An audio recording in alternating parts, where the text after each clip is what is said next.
Okay, everybody. Welcome to the Grapevine Open Meeting of Alcoholics Anonymous. My name's Nikki, and I'm an alcoholic. I'll be your host for the month of April. And this is the AA Preamble.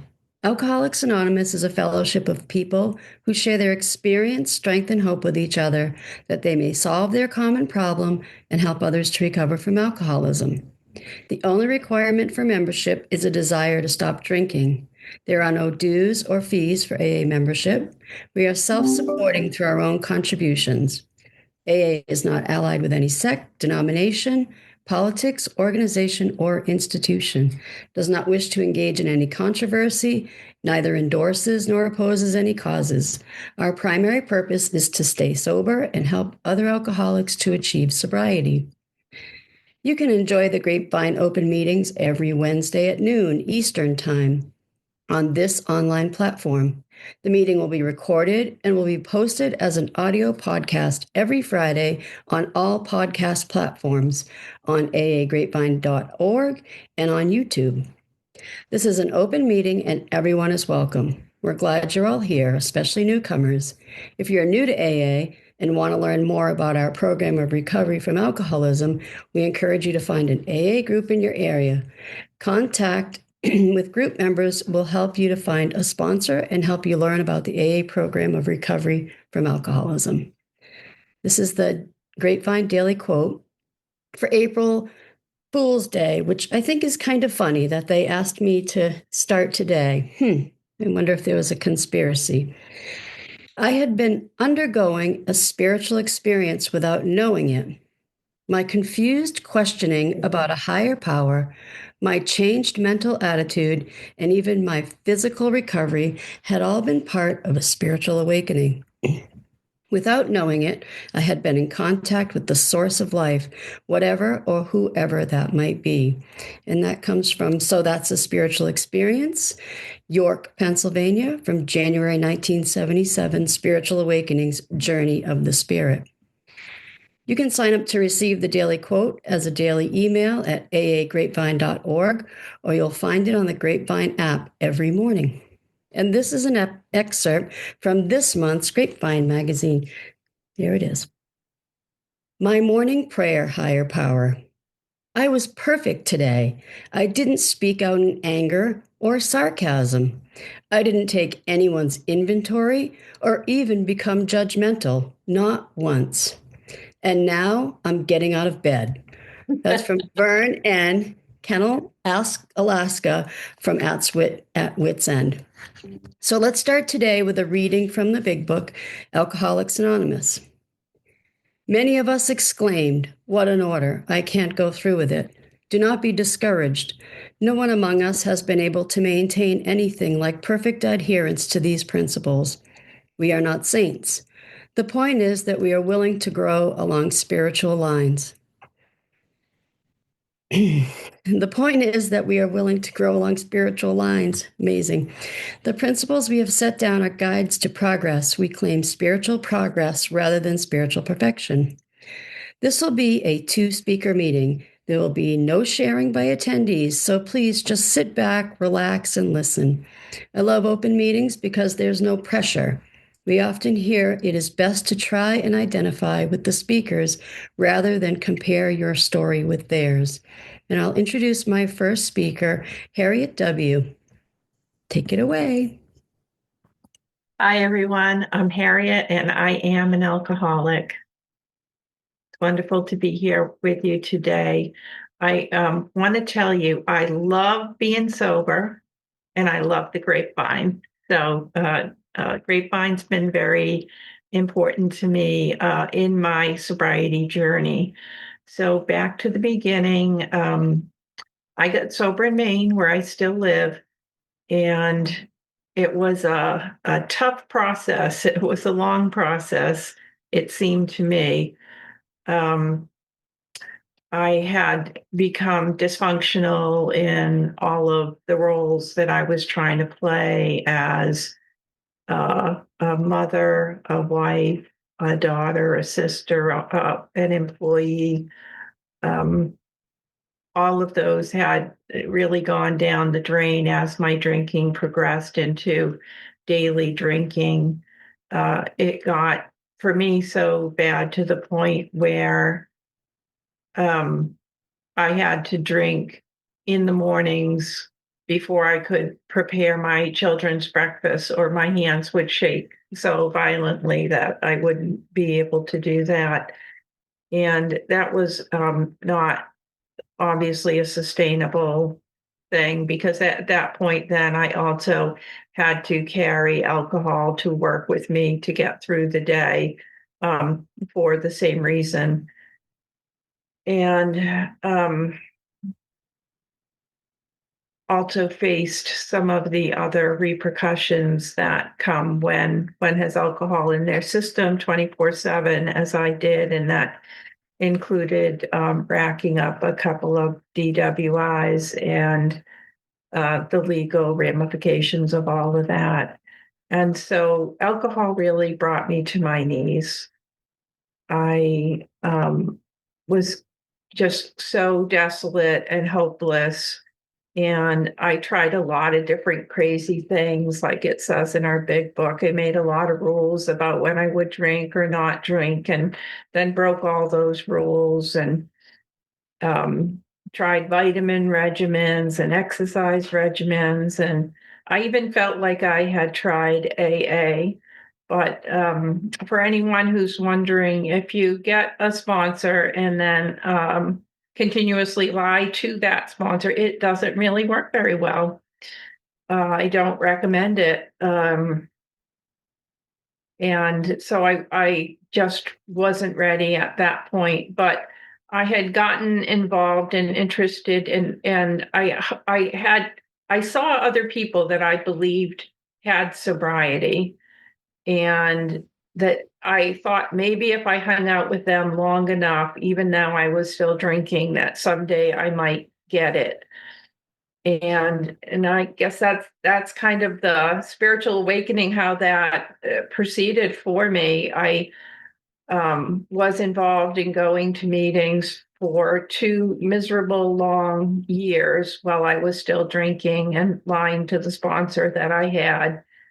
And then finally took a break from life and went to the 12-step intensive rehab, and haven't had a drink from the day I left until this one, which will be which is 15 years now, and getting close to 16. So how did I go from that hopeless state of mind, 24/7 drinking, couldn't make breakfast for my kids without vodka, to being a functional member of society and a contributing member to AA?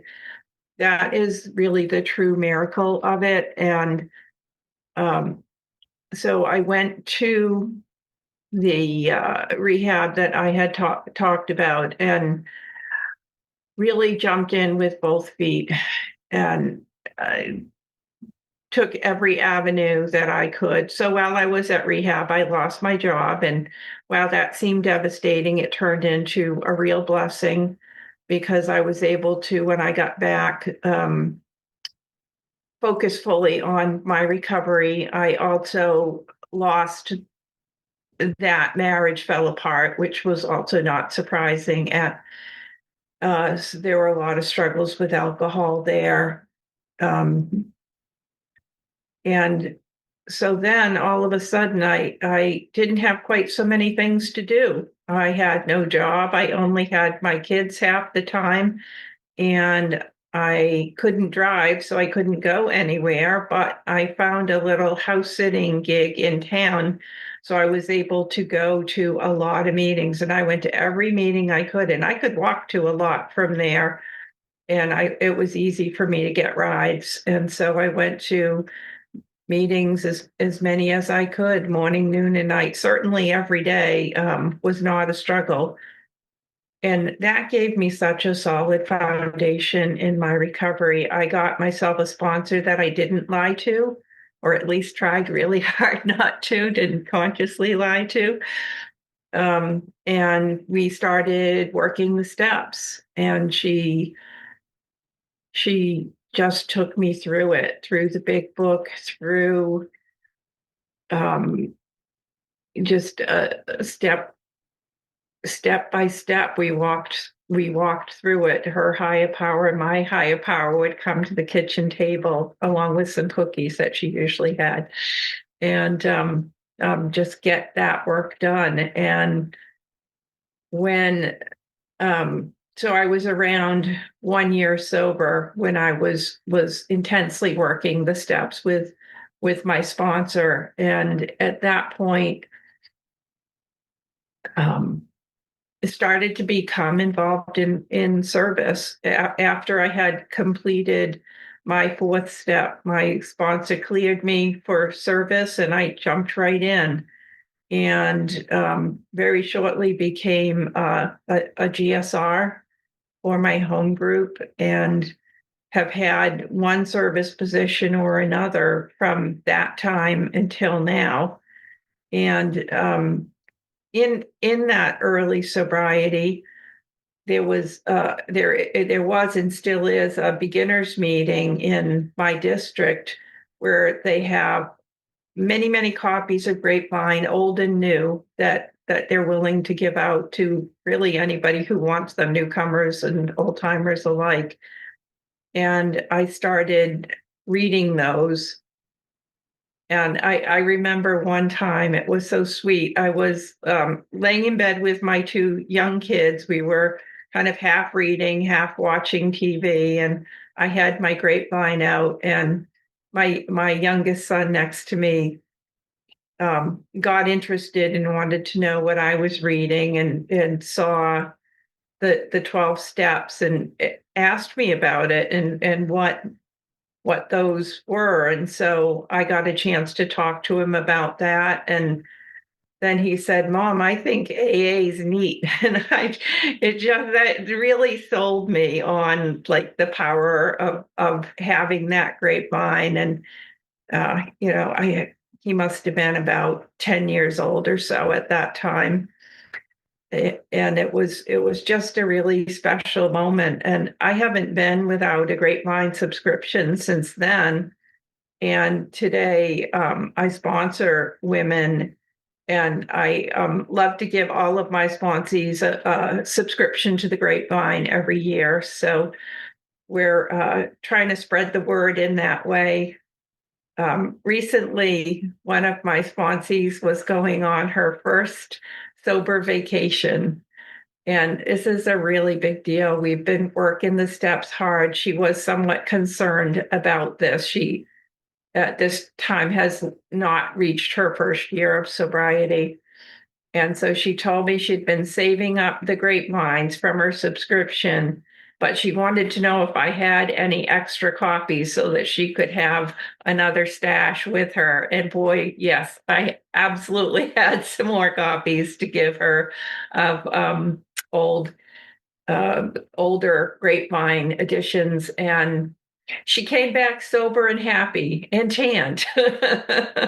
So that's great. And definitely got through. She knew she wasn't going to have any live meetings that she was going to be able to get to with the transportation options immediately available. And so I was just delighted that she thought of, not me, that she thought of bringing some extra Grapevines along, and that helped her in her trip. So, I travel a lot for my work now. I eventually became employable again, thanks to the steps of recovery and all of you, this beautiful program and the support that we have with one another. And I always have a copy of the Grapevine in my computer bag as I go amongst my travels.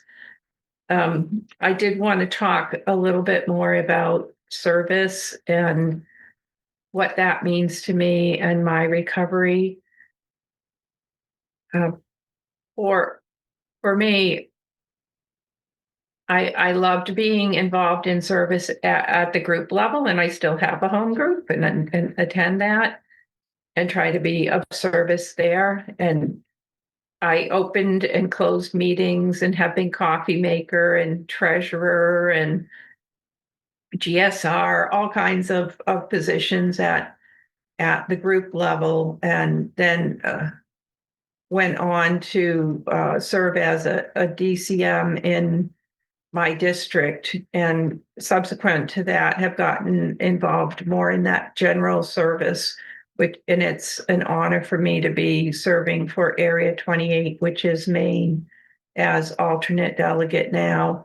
And those service experiences have just been tremendous for me and my recovery. It helps keep me engaged. It also helps keep things interesting because I'm always learning new things. I recently had the opportunity to serve as accessibilities chair at Narassa. That brought so much new learning of things that I had never been exposed to, platforms and people, and just a beautiful relationships that would not have occurred otherwise. And, when I see you'll have a fellowship, grow up around you. When I came in, I was really a loner. I was drinking in the closet by myself, literally a closet drinker. Um, and I didn't have time for other people or friends. I was frantically trying to keep my alcohol addiction and trying to play the roles that I had to play that, as I mentioned, I failed at miserably. Um, and there wasn't time for anything beyond that. It takes a lot of energy to get the bottles into the house, get the bottles out of the house, hide all that drinking, try to check the boxes that you're trying to check. But today I have sponsees, I have a sponsor, I have numerous friends throughout AA, and it has grown up around me. I can text or be with people. I went to a beautiful anniversary celebration a couple of nights ago, and there were just hugs all the way around with some people that I hadn't seen in a while, and people who had come from other districts to attend that particular celebration meeting. So I just want to say I love AA, I love the Grapevine, and I'm happy to be with you today. Thank you. Thank you, Harriet. It's always great to hear you, and I've known Harriet for quite a while, so I'm glad to be watching her on the journey. When you spoke about how Grapevine, how Grapevine you were reading with your children, and they just became curious. I really could identify with that. My kids, who are not kids anymore, they're adults. I don't have to explain to them anymore what Alcoholics Anonymous is, because they know that's what mom does and what a gift that is. And the whole travel piece with whatever literature Alcoholics Anonymous has for us, grapevines and such, I read them and leave them in some of the craziest places. Sometimes they're in the bathrooms at the airport. Sometimes they're in the doctor's offices. And while this is not a commercial for Grapevine, we always encourage talk of the Grapevine. So I have a few announcements. The seventh tradition of AA states that every AA group should be fully self-supporting, declining outside contributions. AA members can help by contributing to your group, your local office, your area and district, and to the General Service Board.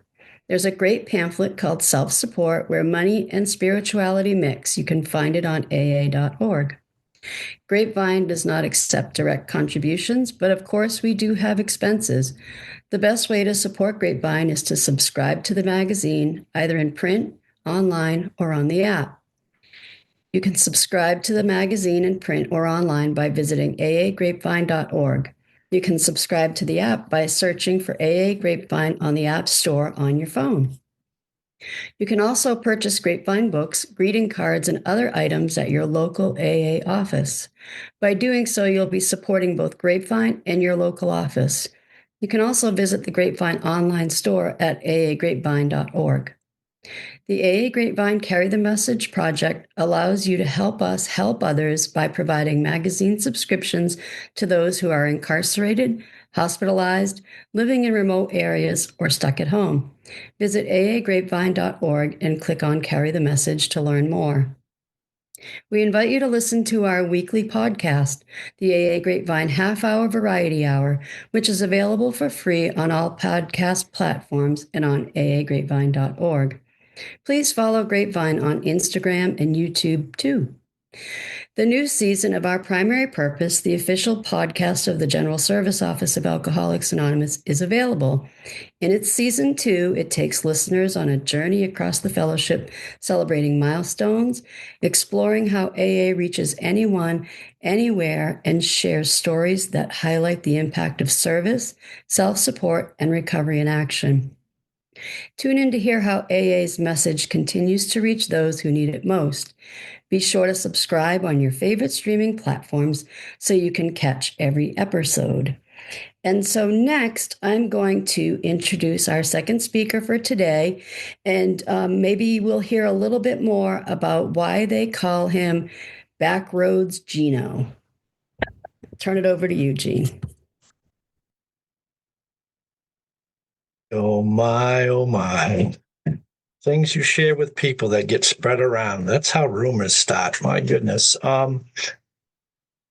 Welcome, everybody, to the show. I actually am peeking at some of the names on here. Some of you I recognize and appreciate you showing up here. Whether you knew I was going to be here or not really doesn't matter, but I like to feel good that you showed up for me. So my name is Gene. I'm an alcoholic. My sobriety date is May 25th, 1996.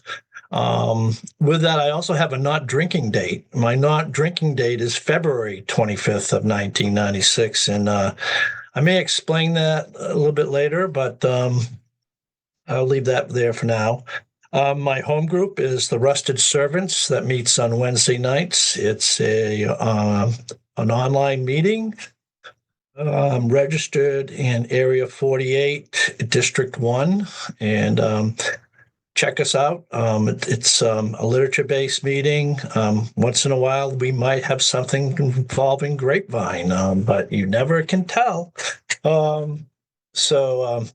it's been a great experience doing that. I have a sponsor, and I sponsor people. Seems as though these days I'm service sponsoring more people than I'm recovering sponsoring, but it's where God wants me to be.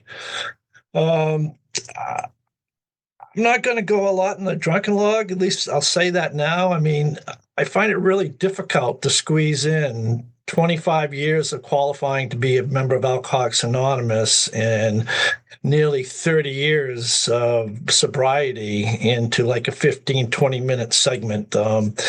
But I'll do my best. I've seen many times people get involved in the drunken log and time goes on, and all of a sudden they didn't give themselves enough time to get sober. Because it's alcoholic, still unrecovered. And so I'll try not to do that. So what it was like, growing up, I was kind of this egomaniac with inferiority complex. I never felt I fit in anywhere. And that's kind of how I grew up.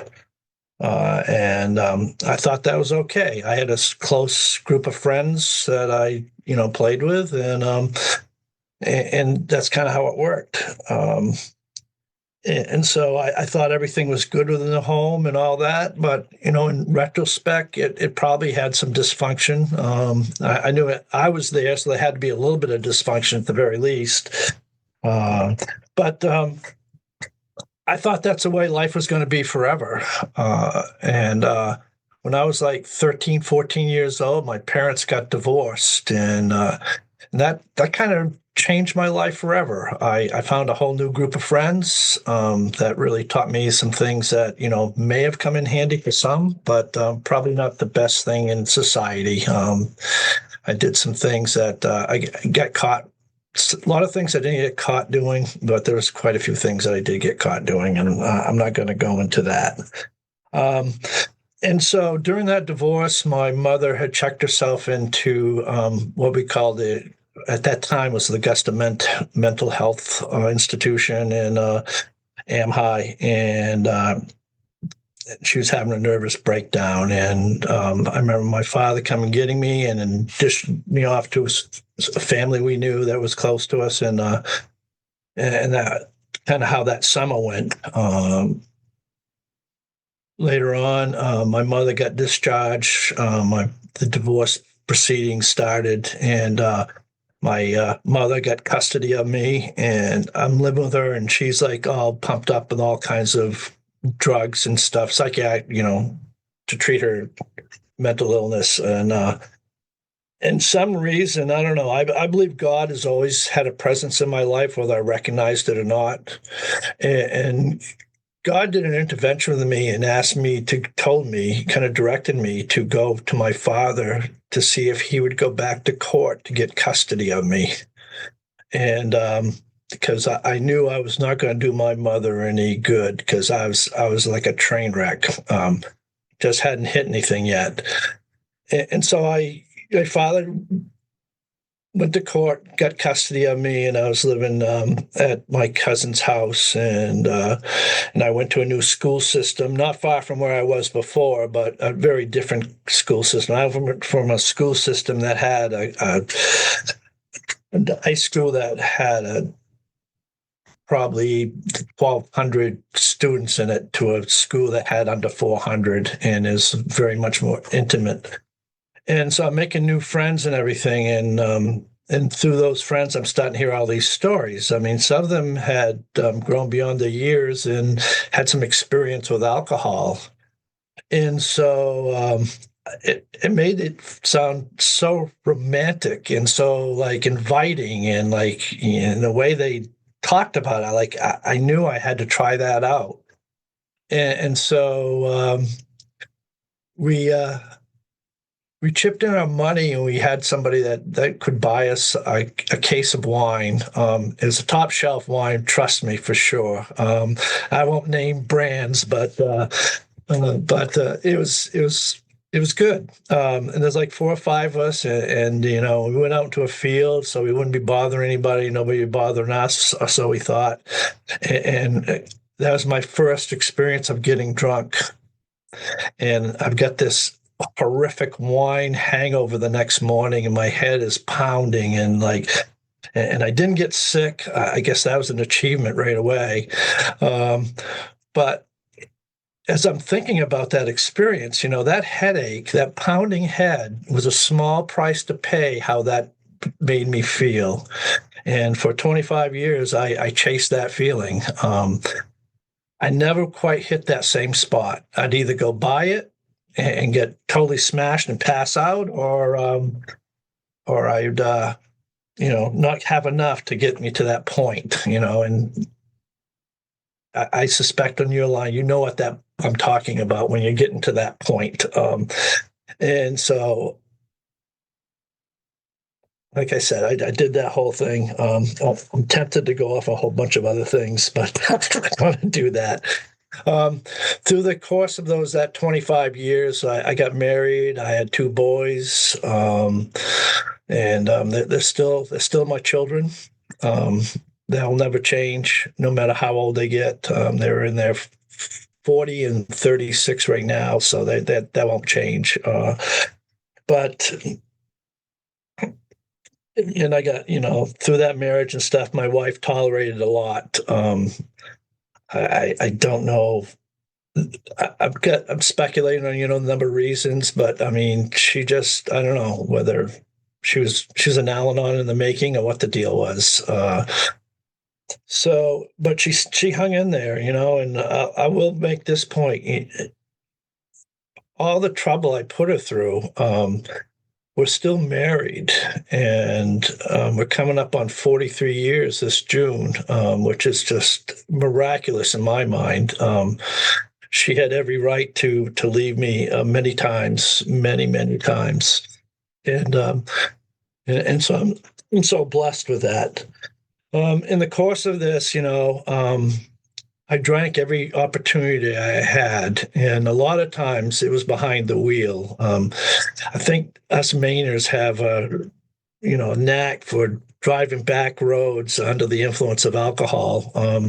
And that's how this whole nickname of Back Road Gino came about.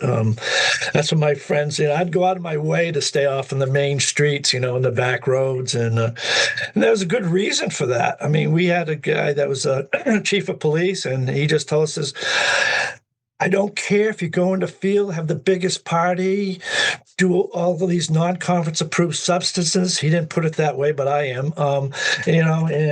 Just don't bother me. Just don't make trouble in town. And so, okay, not a problem. We'll do that. And we're pretty obedient to that. What happened with me? I got my driver's license in the early 70s, and that's when I started. I mean, I think I drove drunk before I even had a driver's license. But anyways, what happened is I made it to 1992 before I got my first OUI. Maine, it's operating under the influence, and I know some of it is driving under the influence. I figured the OUI covers a lot of perspectives because I know of people that have actually driven their lawnmower to the gas station to buy more booze, and they were already drunk and they got arrested for OUI and habitual offender, and it's just a very nasty thing. So that was my first introduction, to the law enforcement and what they do to people that, don't disobey the laws and drive drunk. And there was a lot of things that happened there. I'm not going to go into details, but let's just say I had to do this counseling thing. For Maine has this DEEP program, which is kind of supposed to be an educational program to help rehabilitate you. And part of the requirements was for me to go counseling. And the counselor thought it'd be a good idea I'd show up sober. I didn't really think that was necessary since I didn't have a driver's license. But he put meat behind those words, I mean, it's not just about what you say, but it's the action that goes with it. And he basically told me that if I showed up there under the influence of anything, he was going to write the Secretary of State and have him keep my license indefinitely. And so that motivated me to stop drinking.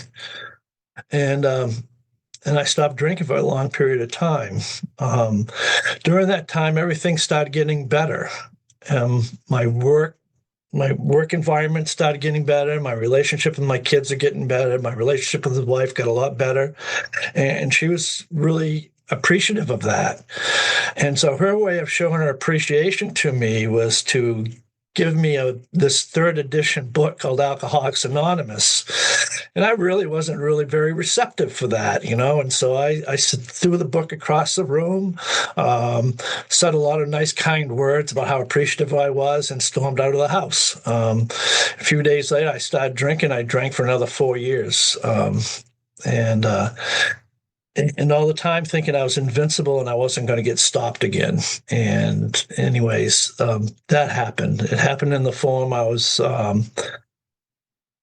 I don't even know if I was a half a mile away from my house, and I'd gone underneath the turnpike overpass. And when I got past that, it says, "Oh, I'm almost home. I'm home free now. I can put on automatic pilot." And something blew out the pilot light, and I took my car off the road, and it was pretty nasty anyways.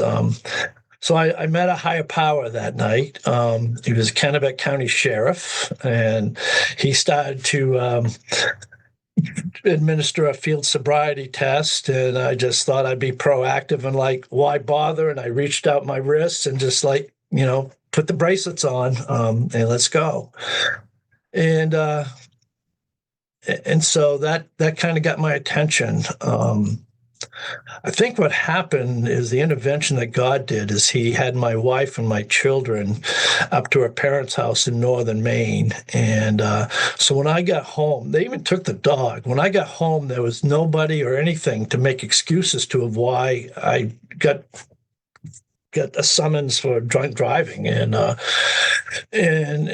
what happened was I'm looking in the mirror, and I'm looking at my skin. It's yellow. My eyes are all bloodshot. I mean, it was obvious at that point in time that I was physically ill, and so I kept looking in the mirror, and I stared into my soul, realizing that I had all the people I had hurt because of my alcoholism. And for me, what happened is I came out of that. I left the mirror of the bedroom, and I get out of the bedroom, and there's a bookshelf there.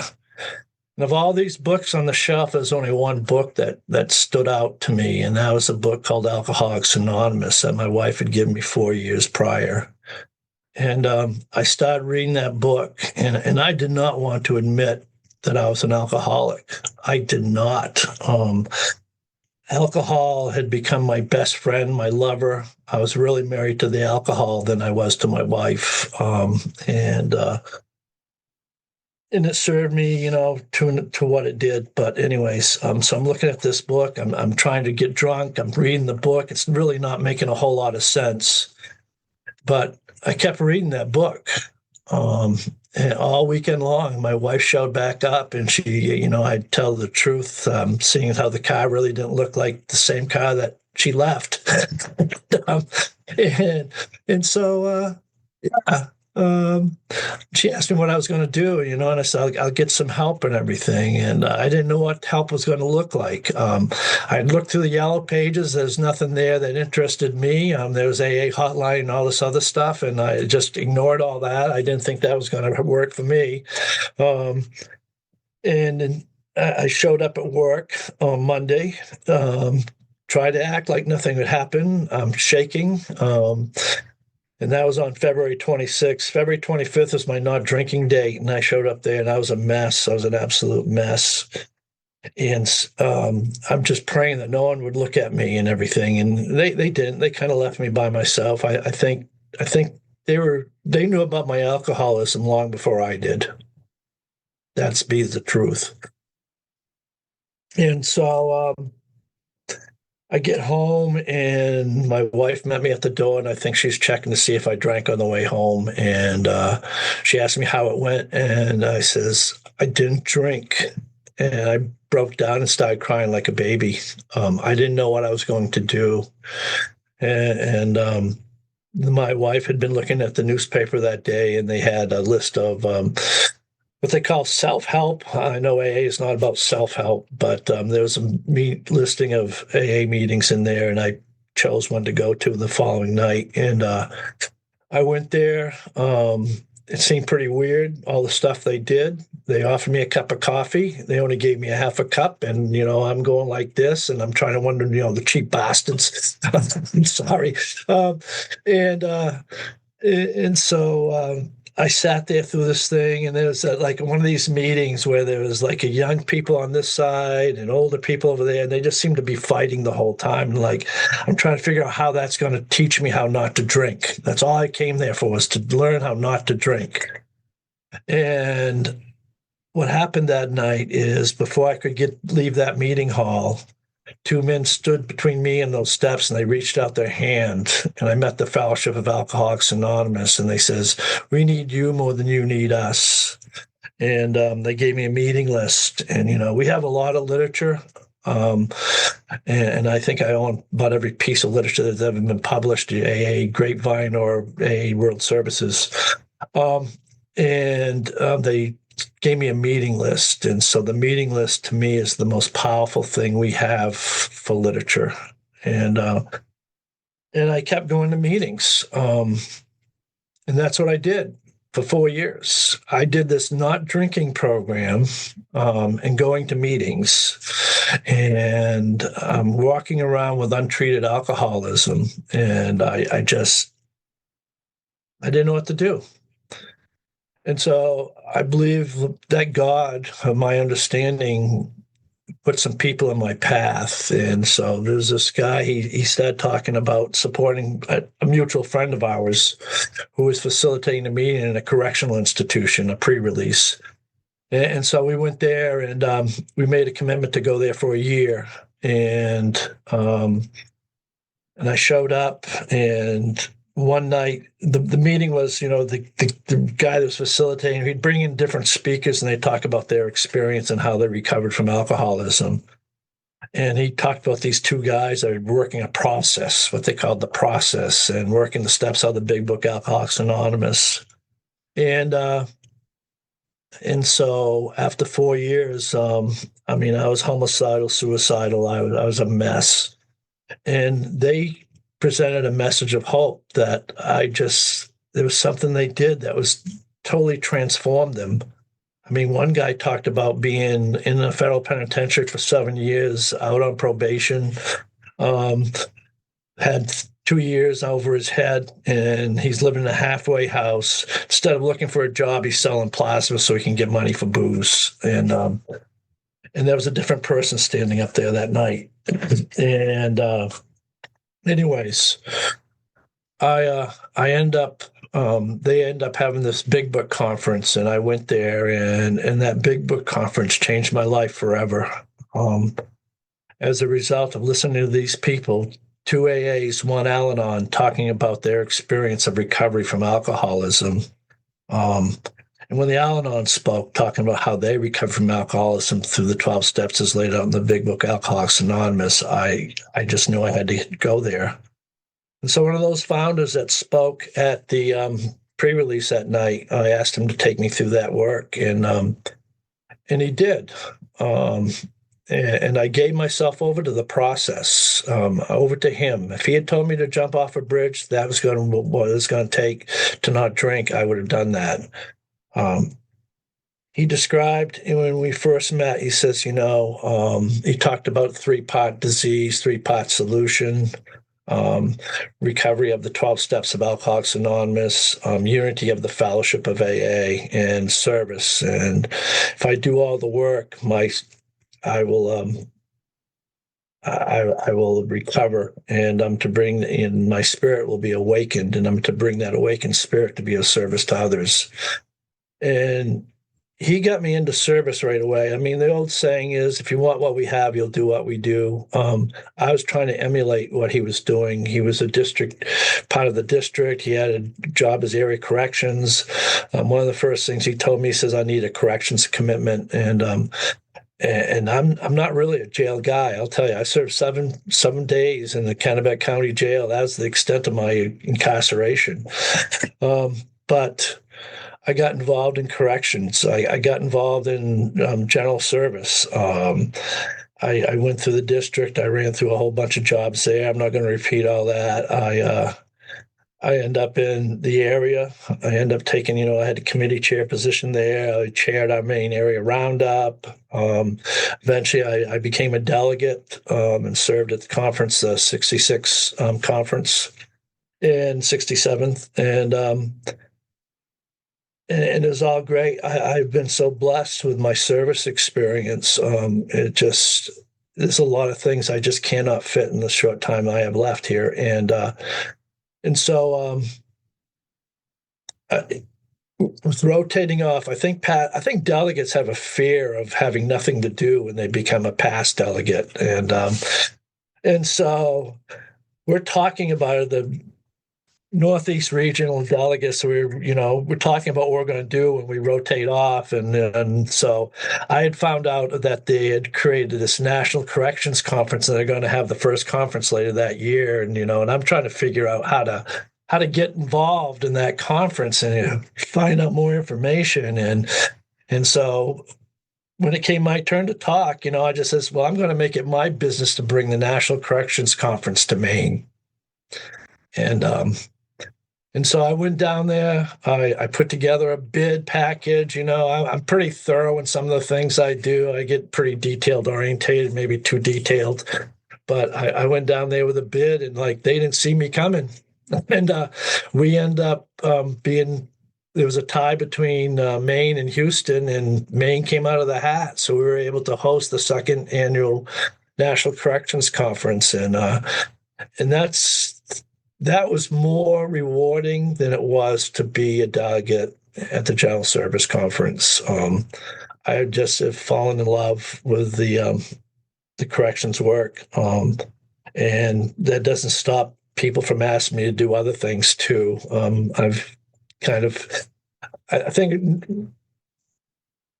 Nikki had a belly button birthday this weekend, and it was the helium hand, this hand that just kind of goes up by itself. I'm one of those people, and I heard this one time from somebody in the conference. I'm going to say it's mine now, but every time I get to do a little bit for Alcoholics Anonymous, I get to pay just a little bit of a debt that I can never repay for the life I've been given because of Alcoholics Anonymous and the people on this call. So I don't know if you want me to talk more, Nikki, or just no. That's She tells me great. to shut up. I did not say shut up. I just gave the eye. Yeah. No, thanks, Gene. And this month's Grapevine is the special edition of Getting into General Service. And these two folks that I asked to be on with us today are a perfect example. And I appreciate that whenever I ask them for anything, as long as they can do it, they will. And when they can't do it, they seem to make time to do it anyway. So please let your friends know about our meeting. It's an open meeting, so it's also ideal for friends who want to learn more about Alcoholics Anonymous. Keep this in mind when doing cooperation with the professional community or public information work. And I'd like to ask Harriet to provide us with a closing today. Thank you, Nikki and Gene. It was great to hear you. Thank you. I'd like to close, since this Grapevine is about general service, let's close with the responsibility statement. I am responsible when anyone, anywhere reaches out for help. I want the hand of AA always to be there, and for that, I am responsible. Thanks, Harriet. Thanks, Gene. Thank you all for joining us for the Grapevine Open Meeting of Alcoholics Anonymous. Please join us again next week and have a great day.